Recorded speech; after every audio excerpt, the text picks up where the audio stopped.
Good afternoon. I am Kiara Molina, a ninth grader at the Harlem Children's Zone, Promise Academy. I was born and raised in Harlem and have been in the Harlem Children's Zone since I was 4 years old in pre-kindergarten. My mom and grandmother were both born in the Dominican Republic, and they tell me every day that education is the only thing that is going to get you somewhere. The Promise Academy has been a great school.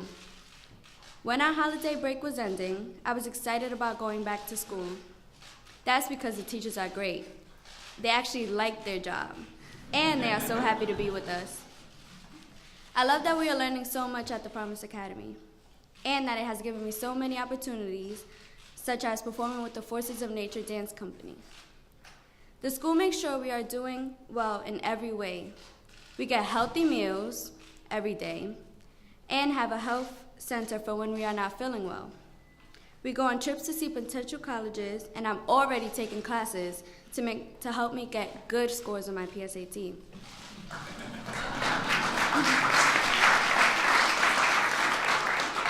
I used to want to be a veterinarian, but now I'm kind of thinking about what I want to be. Maybe a lawyer because I love law and order. But either way, I know I am going to college. I also want to do well for my mom.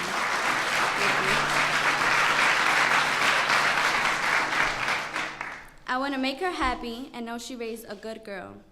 Some kids don't have the opportunities that I have had at the Harlem Children's Zone.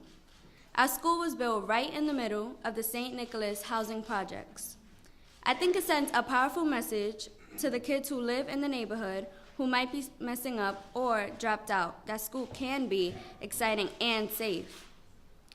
I hope the country will create more places like the Harlem Children's Zone so other neighborhoods can help their kids succeed in school, go to college, and get better jobs.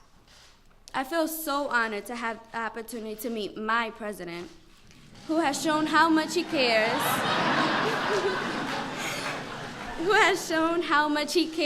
about kids like me, where we come from, what we want to be in life, and that Mr. Obama is really going to make sure we get there. Now, on behalf of the students and staff of the Harlem Children's Zone, it is my pleasure to introduce the President of the United States, Barack Obama.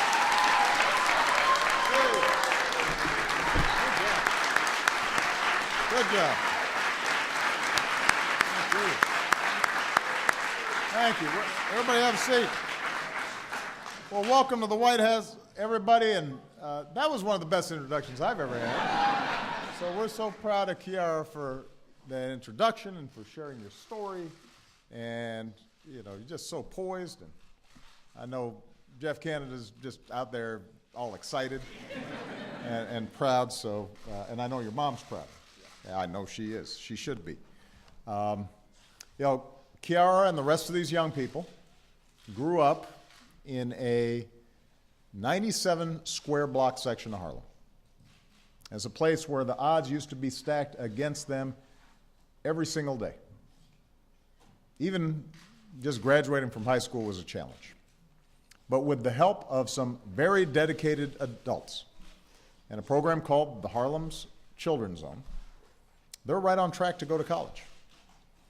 Together, students, teachers, administrators, parents, community, they're changing the odds in this neighborhood. And that's what we're here to talk about today. Changing the odds for every American child so that no matter who they are, no matter where they are born, they have a chance to succeed in today's economy. Now, the good news is that thanks to the hard work and sacrifice of the American people all across the country over the last 5 years, our economy has grown stronger. Our businesses have now created more than 8 million new jobs since the depths of the recession. Our manufacturing, our housing sectors are rebounding. Our energy and technology and auto industries are booming. And we've got to keep our economy growing. We've got to make sure that everybody is sharing in that growth. We've got to keep creating jobs, and then we've got to make sure that wages and benefits are such that families can rebuild a little bit of security. We've got to make sure this recovery, which is real, leaves nobody behind. And that's going to be my focus throughout the year. This is going to be a year of action. That's what the American people expect, and they're ready and willing to pitch in and help. This is not just a job for government, this is a job for everybody. Working people are looking for the kind of stable, secure jobs that too often went overseas in the past couple of decades. So next week I'll join companies and colleges and take action to boost high-tech manufacturing, the kind that attracts good new jobs and helps grow a middle class. Business owners are ready to play their part to hire more workers. So this month I'm going to host CEOs here at the White House, not once but twice. First, to lay out specific steps we can take to help more workers earn the skills that they need for today's new jobs. Second, they're going to announce commitments that we're making to put more of the long-term unemployed back to work. And on January 28th, in my State of the Union address, which I want all the legislators here to know I'm going to try to keep a little shorter than usual. They're cheering silently. I will mobilize the country around the national mission of making sure our economy offers every American who works hard a fair shot at success. Anybody in this country who works hard should have a fair shot at success, period. Doesn't matter where they come from, what region of the country, what they look like, what their last name is, they should be able to succeed. And obviously we're coming off a rancorous political year, but I genuinely believe that this is not a partisan issue. Because when you talk to the American people, you know that there are people working in soup kitchens and people who are mentoring and people who are starting small businesses and hiring their neighbors, and very rarely are they checking are they Democrat or Republican. There's a sense of neighborliness that's inherent in the American people. We just have to tap into that. And I've been very happy to see that there are Republicans like Rand Paul, who's here today, who are ready to engage in this debate. That's a good thing. We've got Democratic and Republican elected officials across the country who are ready to roll up their sleeves and get to work. And this should be a challenge that unites us all. I don't care whether the ideas are Democrat or Republican. I do care that they work. I do care that they are subject to evaluation, and we can see if we are using tax dollars in a certain way, if we're starting a certain program, I want to make sure that young people like Kiara are actually benefiting from it. Now, it's one thing to say we should help more Americans get ahead, but talk is cheap. We've got to actually make sure that we do it. And I will work with anybody who's willing to lay out some concrete ideas to create jobs, help more middle-class families find security in today's economy, and offer new ladders of opportunity for folks to climb into the middle class. And personally, I hope we start by listening to the majority of the American people and restoring the unemployment insurance for Americans who need a little help, supporting their families while they look for a new job. And I'm glad that Republicans and Democrats in the Senate are working together to extend that lifeline. I hope their colleagues in the House will join them to set this right. Today I want to talk about something very particular, a specific example of how we can make a difference. We are here with leaders who are determined to change the odds in their communities the way these kids and their parents and dedicated citizens have changed the odds in Harlem. It's now been 50 years since President Johnson declared an unconditional war on poverty in America. And that groundbreaking effort created new avenues of opportunity for generations of Americans. It strengthened our safety net for working families and seniors, Americans with disabilities, and the poor, so that when we fall, and you never know what life brings you, we can bounce back faster. It made us a better country and a stronger country. In his speech 50 years ago, President Johnson talked about communities on the outskirts of hope, where opportunity was hard to come by. Well, today's economic challenges are different, but they've still resulted in communities where, in recent decades, wrenching economic change has made opportunity harder and harder to come by. There are communities where, for too many young people, it feels like their future only extends to the next street corner or the outskirts of town. too many communities where no matter how hard you work, your destiny feels like it's already been determined for you before you took that first step. I'm not just talking about pockets of poverty in our inner cities. That's the stereotype. I'm talking about suburban neighborhoods that have been hammered by the housing crisis. I'm talking about manufacturing towns that still haven't recovered after the local plants shut down and jobs dried up. There are islands of rural America where jobs are scarce. They were scarce even before the recession hit. So that young people feel like if they want to actually succeed, they've got to leave town. They've got to leave their communities. And I've seen this personally even before I got into politics. In fact, this is what drove me into politics. I was just 2 years out of college when I first moved to the south side of Chicago. I was hired by a group of churches to help organize a community that had been devastated when the local steel plants closed their doors. And I'd walk through neighborhoods filled up with boarded up houses and crumbling schools and single parents and dads who had nothing to do with their kids and kids who were hanging out on the street corners without any hope or prospects for the future.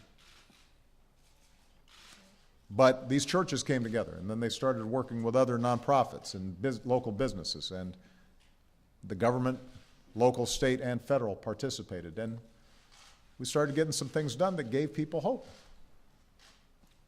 And that experience taught me the government does not have all the answers. No amount of money can take the place of a loving parent in a child's life. But I did learn that when communities and governments and businesses and non-for-profits work together, we can make a difference. Kiara's proof. All these young people are proof. We can make a difference. For the last 17 years, the Harlem Children's Zone, the brainchild of Geoffrey Canada, who's here today, has proven we can make a difference. And it operated on a basic premise that each child will do better if all the children around them are doing better.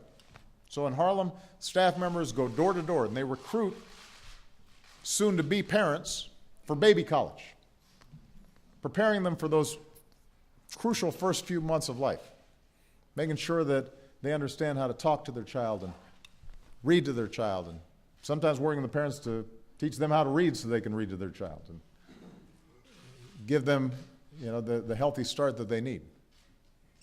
And then early childhood education to get kids learning at 4 years old. And then a charter school that helps students succeed all the way through high school. And medical care and healthy foods that are available close to home, and exercise. I was very pleased to hear that. Michelle was very pleased to hear that they've got a strong phys ed program. And then students getting help finding internships and applying to college. And an outstanding, dedicated staff that tries to make sure that nobody slips through the cracks or falls behind. And this is an incredible achievement. And the results have been tremendous. Today, preschool students in the Harlem Children's Zone are better prepared for kindergarten. Last year, a study found that students who win a spot in one of the charter schools score higher on standardized tests than those who don't. In a neighborhood where higher education was once just something that other people did, you got hundreds of kids who've now gone to college. And Harlem's not the only community that's found success taking on these challenges together. In Cincinnati, a focus on education has helped to make sure more kids are ready for kindergarten. In Nashville, they've redesigned high schools and boosted graduation rates by almost 20% over the past 12 years. In Milwaukee, they've cut teen pregnancy in half. Every community is different, with different needs and different approaches. But communities that are making the most progress on these issues have some things in common. They don't look for a single silver bullet. Instead, they bring together local government and nonprofits and businesses and teachers and parents around a shared goal. That's what Geoffrey did when he started the Harlem Children's Zone. Government was involved. So don't be confused here.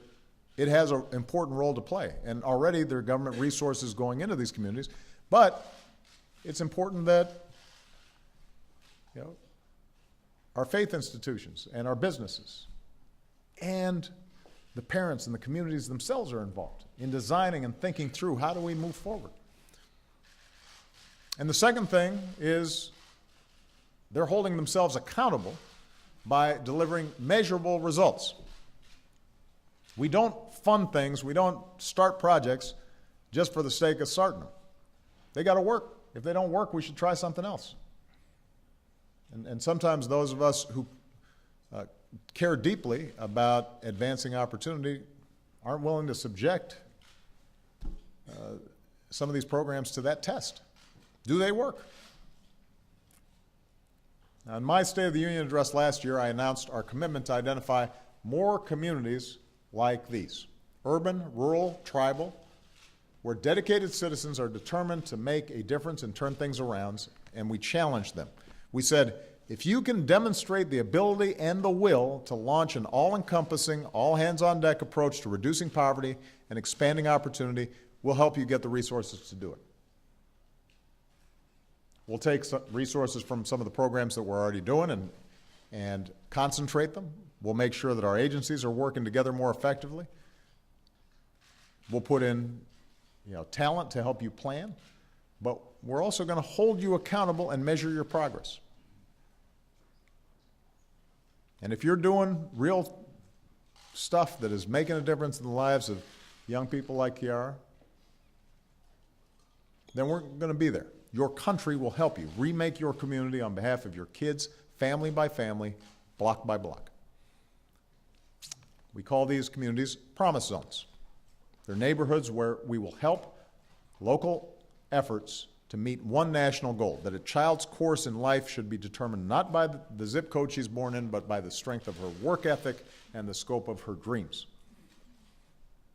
So we're here today to announce the first 5 promise zones in America. And I could not be prouder to be joined by Mayor Eric Garcetti of Los Angeles and Mayor Michael Nutter of Philadelphia and Councilwoman Ivy Taylor from San Antonio, Chief Gregory Pyle, one of our tribal leaders, and Jerry Rickett from the Kentucky Highlands Investment Corporation. Some of the leaders from these neighborhoods who are helping to make it happen. In the East Side neighborhood of San Antonio, nearly 4 in 10 adults don't have a high school diploma. The violent crime rate is 50% higher than the rest of the city. So schools and community members are focused on getting more kids into pre-K, boosting math and science in high school, and they're putting more cops on foot patrol to make their neighborhoods safer. It's a project worth investing in. In a section of LA that stretches from Pico Union to Hollywood, the population decreased by 13,000 people in just 10 years. So developers are working to build more affordable housing. Technical schools and community colleges are helping more people get the training they need to get jobs. It's a project worth investing in. In Philly, nearly 4 out of every 10 kids lives below the poverty line, and a lot of them are on the west side of the city. So local universities helping connect middle and high school students with mentors to get them ready for college. You've got a supermarket that's being planned that will create jobs and provide healthy food where there's been too little of both. We're going to invest in that. Senator Mitch McConnell's home state of Kentucky. There are communities that have been struggling for decades with shutdowns and layoffs. So they're taking steps, locally initiated, to attract new businesses and create new jobs in new industries. And you've got a local college that's stepping up to expand technical training and help more kids get a higher education. Then the Choctaw Nation of Oklahoma, where up to half of the residents in some areas live in poverty. Community leaders are determined to change things. And they're making financing available to help women start their own businesses. They're investing in new water and sewer systems that will make the area more attractive for companies looking to locate there. And they're helping farmers and ranchers create more jobs and more families thereby get access to healthy foods. So these are America's first 5 promise zones. And over the next 3 years, we're going to help launch 20 in all. And each of these communities is designing from the bottom up, not the top down, what it is they think they need, and we're working with them to make that happen. And each of these communities is prepared to do what it takes to change the odds for their kids. We will help them succeed, not with a handout, but as partners with them every step of the way. And we're going to make sure it works. And we're going to hold them accountable to make sure it is making a difference in the lives of kids. As a nation, we've got plenty of reasons to hope. And I just want to end with one story just to give you a sense of what we're talking about here. Roger Brown came here today from Harlem. Where's Roger? There he is, right here. I used to have a haircut like that, but and maybe after I'm done with the presidency, I'm going back to that.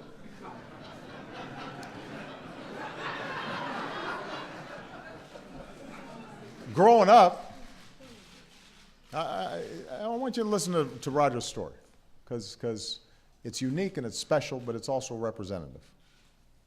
So growing up, Roger spent some time in the foster care system before going to live with his mom, who was working 2 jobs to make ends meet. When Roger was in 6th grade, his mom entered his name in the Promise Academy Charter School lottery and prayed. And Roger won a spot.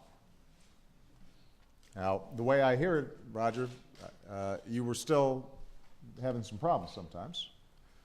He was the class clown and acting out and almost got himself expelled. But the teachers and the staff did not give up on him. They saw something in him. They kept pushing him. And then one summer, when Roger was home visiting his foster family, he looked around the room and he realized nobody in that room had gone to college. And nobody in that room had a job. And at that moment, something clicked, and Roger decided he wanted something better for himself and for his mom and for his 2 sisters who looked up to him. So Roger buckled down. He went from failing his classes to passing his classes. He became a member of the first graduating class at the Promise Academy. And today, Roger is a sophomore.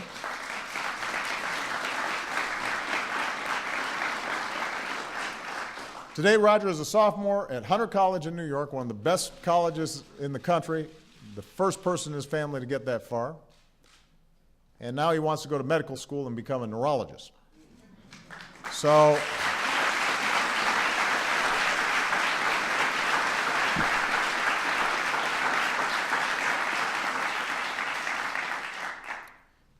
if you want to know why I care about this stuff so much, it's because I'm not that different from Roger.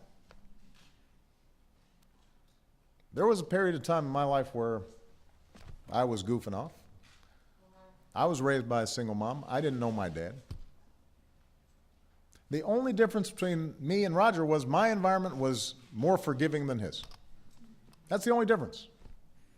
If I screwed up, the consequences weren't quite as great.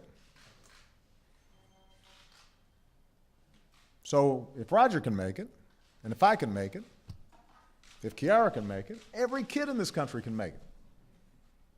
But we've got to believe in that. We can't just give lip service to it. And it can't just get caught up in a bunch of political arguments. There are legitimate questions about how the best way to do this is, how we can best make progress.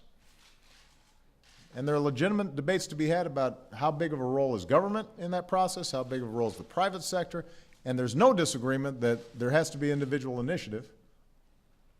It's got to start inside. Roger had to have a change of attitude. I had to have a change in attitude. Kiara, she probably didn't need a change in attitude. She was focused the whole time. We don't dispute that, but we do know that sometimes we talk about this stuff as if we care, and then we don't deliver. We don't follow through. We don't make the effort. It's not sustained. We lose interest. And then we say to ourselves, well, maybe nothing can be done. And we put up with it. And as a consequence, a lot of our kids get lost. And we can't allow that to happen. That's what the Promise Zones represent. I want more kids to have the chance that Roger got. I want more kids to have the chance this country gave me. We should all want every one of our kids and their families to have a shot at success. If you are willing to dream big and work hard, you should grow up with the same opportunities in life as any other child, living in any other place. That's what we're fighting for. That's what America's about. So let's act. Let's make it happen this year. All right? Thank you. God bless you. God bless America.